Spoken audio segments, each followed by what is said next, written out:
Hello दोस्तों, नमस्कार।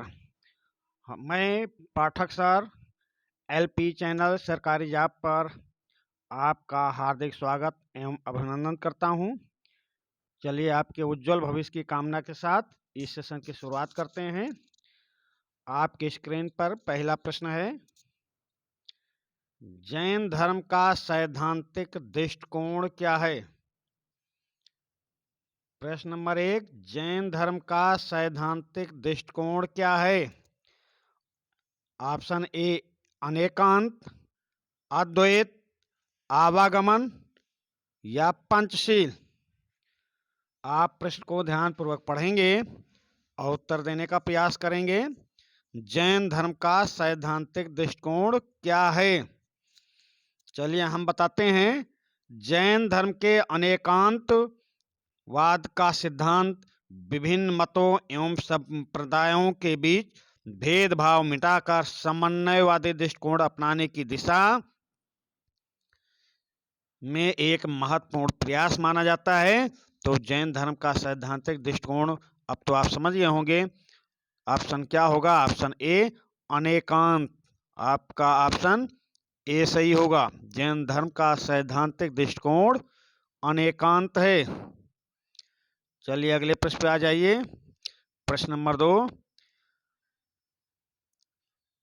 प्रश्न नंबर 2 देखेंगे।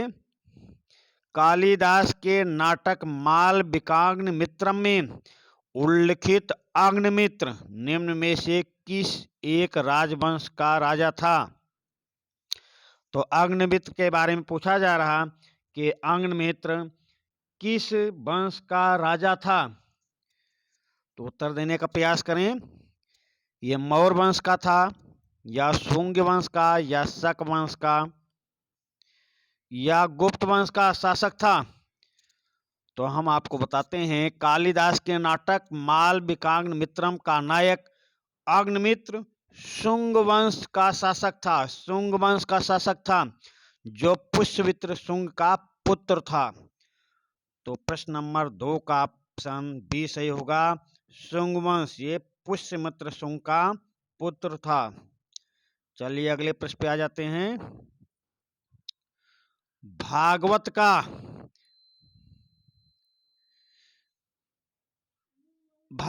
का बंगाली में एक प्रारंभिक अनुवादकार हुसैन शाह के काला अवध में हुआ।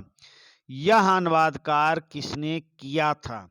आपसे पूछा जा रहा है, भागवत का बंगाली में एक प्रारंभिक अनुवादकार हुसैन शाह उस समय के राजा थे, शासक थे, के काला अवध में हुआ।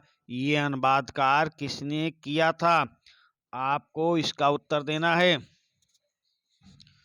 तो ये कवींद्र परमेश्वर थे, या मालाधर वश थे, या श्री कर्णनंदी थे, या विद्यापति थे। उत्तर देने का प्रयास करें। तो ये अनुवाद करने वाले कवि थे मालाधर वश। ऑप्शन बी सही होगा, मालाधर वश। चलिए अगले प्रश्न पे आते हैं। दक्कन के शासकों के मध्यकाल में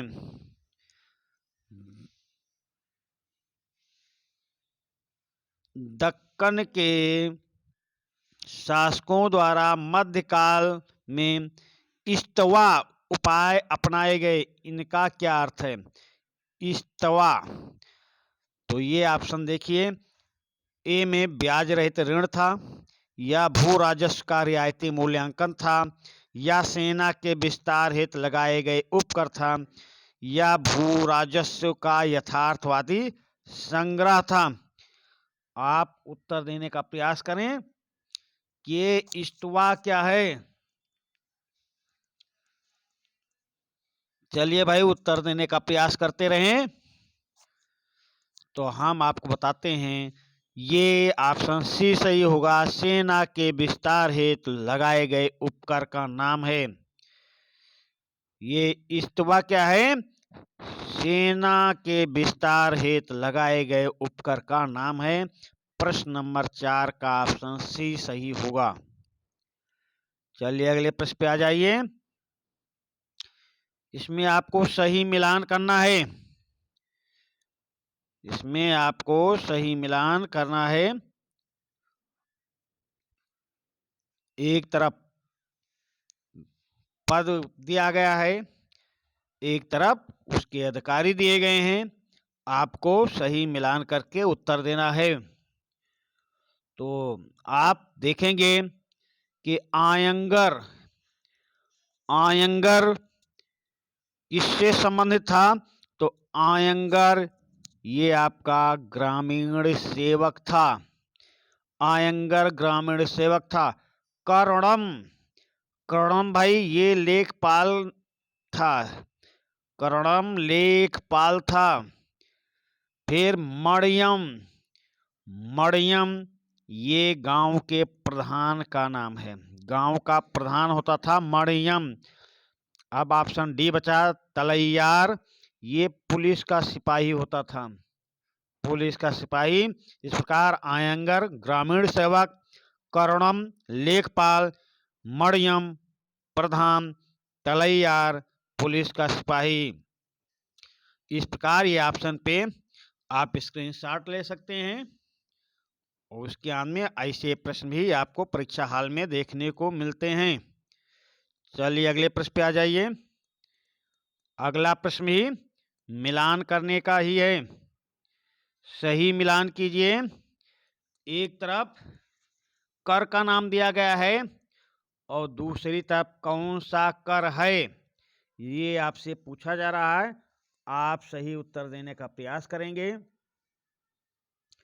तो इसमें हक के सुर, ये कर भाई कौन देता था? ये कर कैसा था? हक के सुर। ये हमको आपको बताते हैं सिंचाई कर या जल कर था। हक के सुर सिंचाई कर या जल कर था। हक के सुर सिंचाई कर या जल कर था। फिर किस्मात, किस्मात क्या है? कृषि संबंधी उपकर था। किस्मात कृषि संबंधी उपकर था। तकाबी कृषकों को दिया जाने वाला ऋण था। तकाबी कृषकों को दिया जाने वाला ऋण था। उसलूब क्या है? उसलूब एक अधिनियम था। इस प्रकार आपका ये सही मिलान हुआ है। आप स्क्रीनशॉट ले लें। ऐसे प्रश्न पे विशेष ध्यान देने की आवश्यकता है। चलिए अगले प्रश्न पे आ जाते हैं।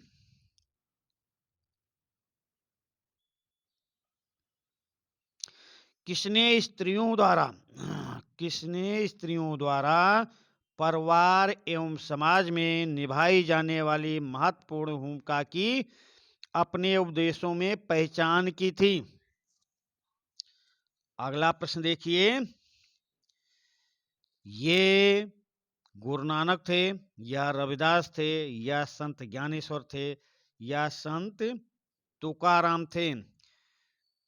किसने अपने भाषणों में, अपने उपदेशों में ऐसा कहा कि स्त्रियों द्वारा परिवार एवं समाज में निभाई जाने वाली महत्वपूर्ण भूमिका होती है? ऐसा उपदेशों में किसने कहा? तो ये विचार व्यक्त करने वाले, अपने उपदेशों का माध्यम बनाने वाले, ये हम आपको बताते हैं गुरु नानक जी थे।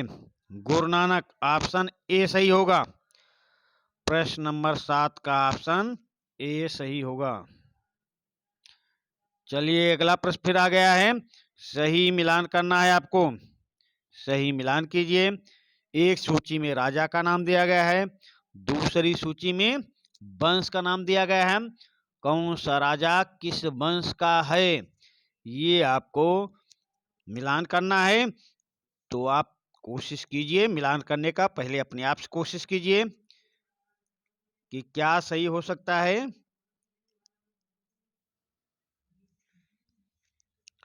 मालवा का भोज, मालवा का भोज प्रमाण वंशी थे भाई। मालवा का भोज प्रमाण वंशी थे। जयचंद, जयचंद गहड़वाल वंशी थे। जयचंद गहड़वाल वंशी थे।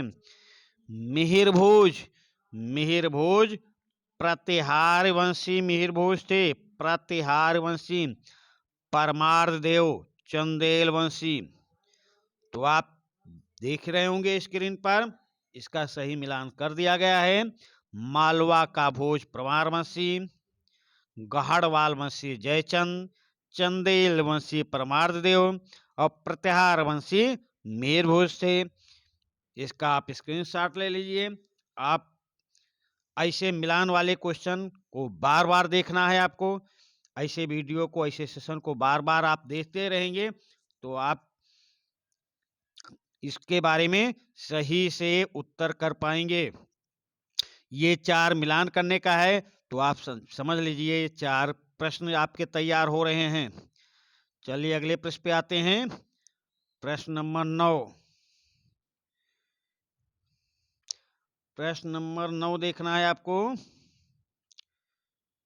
निम्न में से किस एक मंदिर में रामानुज का शिक्षण कार्य करते थे?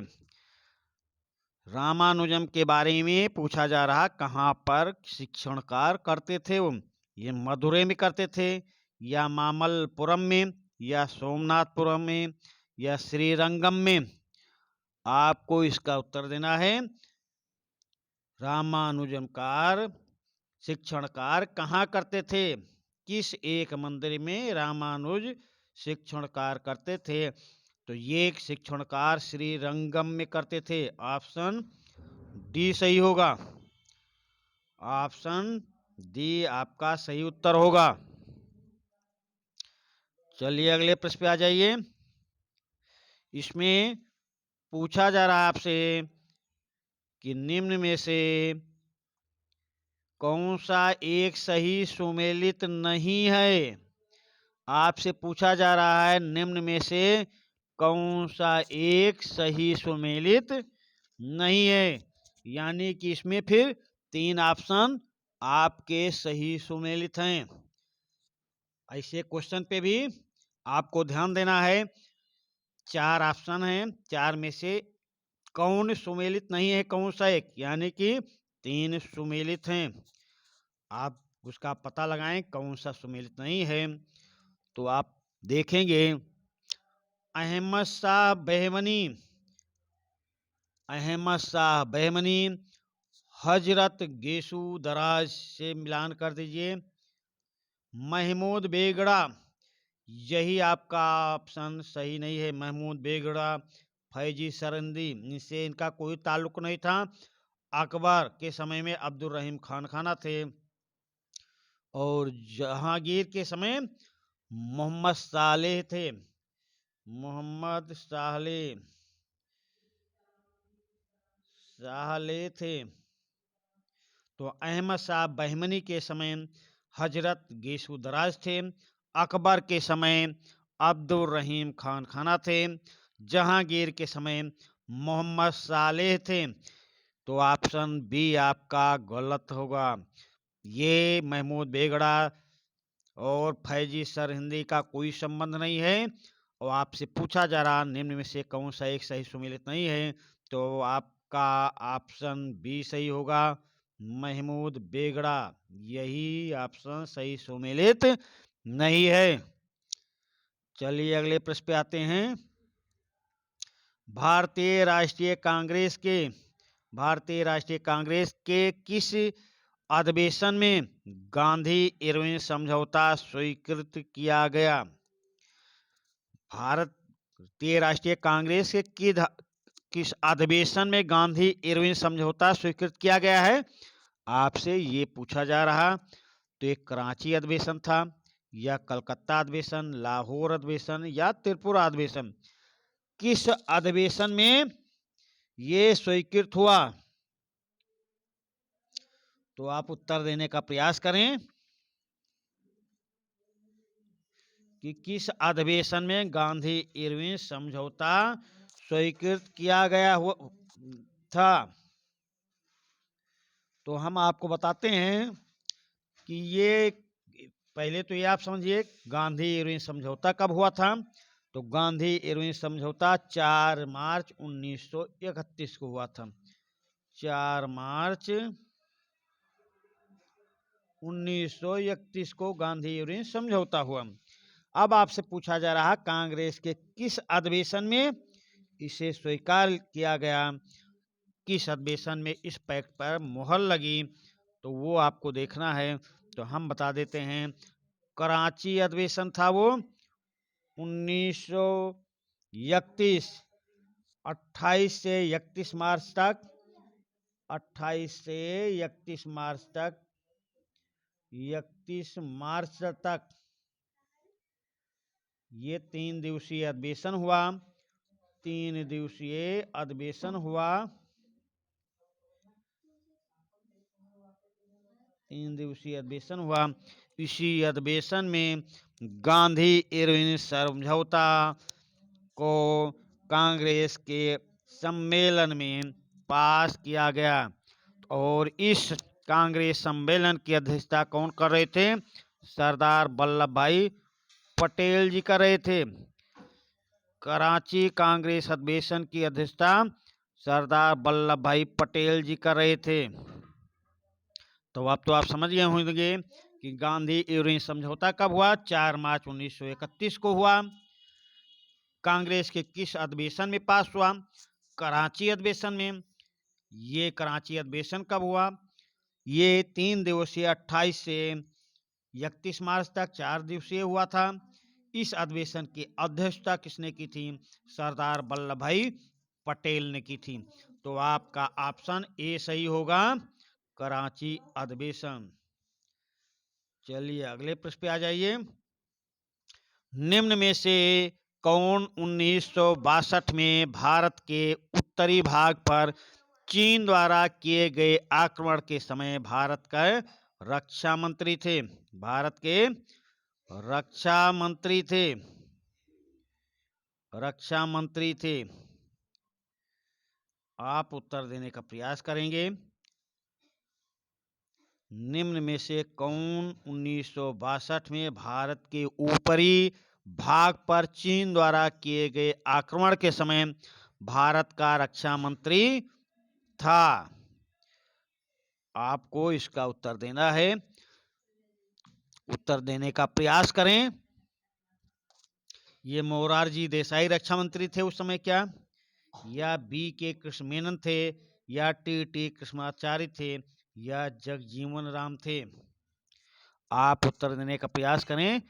प्रश्न नंबर 12 का हम उत्तर आपको बताते हैं। 1962 में चीनी आक्रमण के समय भारत के रक्षा मंत्री बी के कृष्ण मेनन जी थे। आपका ऑप्शन बी सही होगा। बी के कृष्ण मेनन उस समय रक्षा मंत्री थे। चलिए अगले प्रश्न पे आ जाइए। निम्न में से किसने रूसी क्रांति की प्रशंसा करते हुए, निम्न में से किसने 1917 में रूसी क्रांति, 1917 है भाई, 1917 में रूसी क्रांति की प्रशंसा करते हुए कविताएं लिखी? आपसे पूछा जा रहा है वो लेखक या कवि कौन था जो 1917 के रूसी क्रांति की प्रशंसा की, रूसी क्रांति की प्रशंसा करते हुए कविताएं लिखी? तो आप उस लेखक का नाम, उस कवि का नाम आप बताने का प्रयास करें कि वो कवि कौन था। तो सुब्रमण्यम भारती थे, या मोहम्मद इकबाल थे, या सरोजनी नायडू थी, या रविन्द्रनाथ टैगोर जी थे? उत्तर देने का प्रयास करें। 1917 में रूसी क्रांति की प्रशंसा करते हुए कविताएं लिखी थी सुब्रमण्यम भारती ने। ऑप्शन ए सही होगा, सुब्रमण्यम भारती ने ये कविताएं लिखी थी। चलिए अगले प्रश्न पे आ जाते हैं। निम्न में से कौन 1 अगस्त 1946 में घोषित प्रथम अंतरिम सरकार में शामिल नहीं था? आपसे पूछा जा रहा कि जो अंतरिम सरकार 1946 में गठित हुई थी उसमें कौन शामिल नहीं था, सरकार में कौन शामिल नहीं था? तो आप देखेंगे प्रश्न को ध्यानपूर्वक और इन सदस्यों को देखेंगे, तब उत्तर करने का प्रयास करेंगे। क्या राजेंद्र प्रसाद जी नहीं थे, या एस राधाकृष्णन नहीं थे, या सी राजगोपालाचारी नहीं थे, या जगजीवन राम नहीं थे? तो अंतरिम सरकार में राजेंद्र प्रसाद भी थे भाई, ये कृषि मंत्री थे, कृषि मंत्री थे राजेंद्र प्रसाद जी। फिर एस राधाकृष्णन, अंतरिम सरकार में एस राधाकृष्णन नहीं थे भाई, यही आपका ऑप्शन सही उत्तर होगा, ऑप्शन बी सही उत्तर होगा, एस राधाकृष्णन नहीं थे। सी राजगोपालाचारी, ये पहले अंतरिम सरकार में ये शिक्षा मंत्री थे, शिक्षा मंत्री, अंतरिम सरकार की बात कर रहे हैं। स्वतंत्र सरकार के प्रथम शिक्षा मंत्री अबुल कलाम थे, ये अंतरिम सरकार में शिक्षा मंत्री श्री राजगोपालाचारी थे। और जगजीवन राम श्रम मंत्री थे, श्रम मंत्री थे जगजीवन राम। तो आपका उत्तर सही होगा, एस राधाकृष्णन का कोई रोल नहीं था, ऑप्शन बी आपका सही उत्तर होगा। चलिए अगले प्रश्न पे आ जाइए। किसने यह विनिमय प्रारंभ किया कि सभी लोक सेवाएं एक शिक्षा परिषद द्वारा कराई गई मुक्त प्रतियोगिता परीक्षा से भरी जाएंगी और अंग्रेजी के ज्ञान को वरीयता दी जाएगी? प्रश्न को ध्यानपूर्वक पढ़ने की कोशिश करेंगे भाई। प्रश्न में बोला जा रहा आपसे, किसने यह विनियम प्रारंभ किया कि सभी लोक सेवाएं एक शिक्षा परिषद द्वारा कराई गई मुक्त प्रतियोगिता परीक्षा के से भरी जाएंगी और अंग्रेजी के ज्ञान को वरीयता दी जाएगी? ऐसा विनिमय बनाने वाले कौन से गवर्नर जनरल थे? आपको इसका उत्तर देना है। तो ये हम आपको बताते हैं, ऐसा लॉर्ड डलहौजी ने किया था, ये लॉर्ड डलहौजी ने किया था, आपका ऑप्शन डी सही होगा, लॉर्ड डलहौजी। चलिए अगले प्रश्न पे आते हैं। निम्नलिखित में से मुस्लिम नेताओं में से एनी बेसेंट द्वारा स्थापित की गई होम रूल लीग में कौन शामिल हुआ? आपको बताना है कि श्रीमती एनी बेसेंट ने जो होम रूल लीग की स्थापना की थी उसमें कौन शामिल हुआ था? तो उसमें शामिल होने वाले मुस्लिम नेता मोहम्मद अली जिन्ना जी थे, मोहम्मद अली जिन्ना।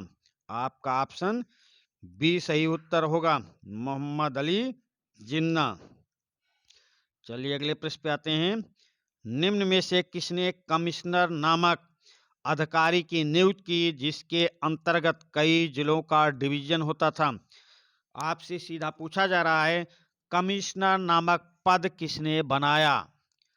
अब तो आप समझ गए होंगे कि हाँ उत्तर प्रश्न का मर्म क्या है। आपसे पूछा जा रहा है कमिश्नर नामक पद किसने बनाया जिसके अंतर्गत कई जिले आते थे? चलिए भाई उत्तर देने का प्रयास करें।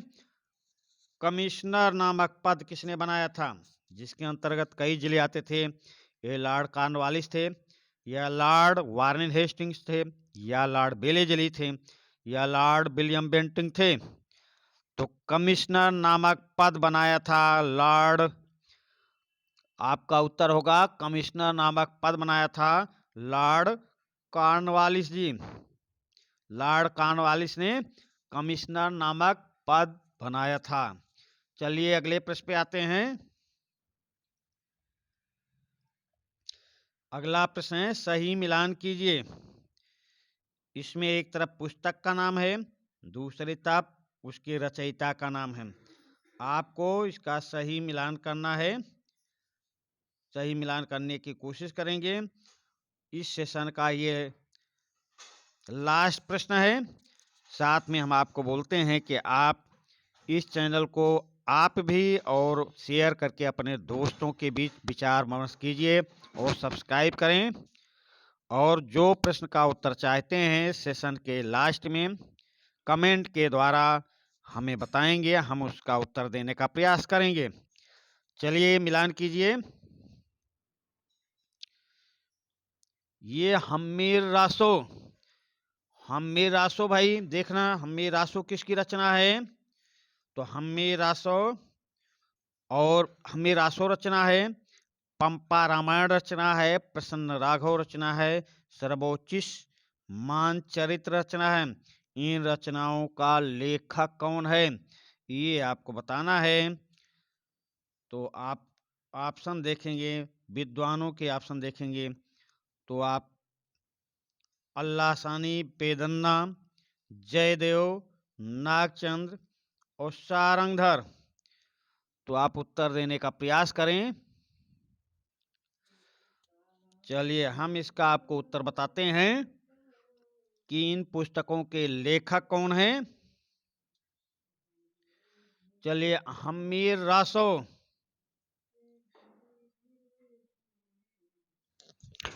हम इसका आपको उत्तर बताते हैं। हम्मीर रासो की रचना किया था सारंगधर ने।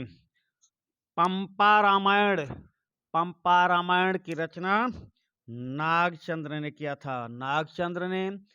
और प्रसन्न राघव की रचना करने वाले विद्वान जयदेव थे, जयदेव। और सर्वोचिष मानचरित की रचना किया था, सर्वोचिष मानचित्र की रचना करने वाले अल्लासानी पेदाना थे। तो आप समझ गए होंगे। हम्मीर रासो की रचनाकार सारंगधर, पंपा रामायण की रचना नागचंद, प्रसन्न राघव की रचना जयदेव और सर्वोचिष मानचरित के लेखक अल्लासनी पेदन्ना थे। तो इसी प्रश्न के साथ इस सेशन का समापन करते हैं। धन्यवाद।